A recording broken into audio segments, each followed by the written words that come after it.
যদিও হুথিদের সামনে একেবারে খেলনার মতো লুটিয়ে পড়ছে জেনারেল অ্যাটমিক্সের ড্রোনটি। শুধু গেল মাসেই ইয়েমেনি সশস্ত্র গোষ্ঠীটির হামলায় ধ্বংস হয়েছে 3টি MQ-9 রিপার ড্রোন। আর 2023 সালে হামাস ইসরায়েল যুদ্ধ শুরুর পর থেকে যোগ করলে ধ্বংসকৃত ড্রোনের সংখ্যা দাঁড়ায় 17টি। বুলগেরিয়ান military.com-এর তথ্য বলছে, অত্যাধুনিক প্রযুক্তি সম্পন্ন প্রতিটি ড্রোনের দাম $3 কোটি।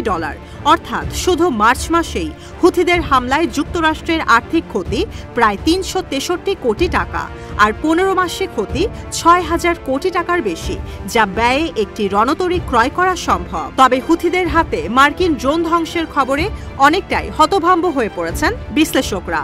আয়াতুল্লাহ আলী খামেনির বদান্যতায় হুথিদের সমরাস্ত্রে যোগ হয়েছে drone, surface to air missile, cruise, এমনকি ব্যালিস্টিক মিসাইল।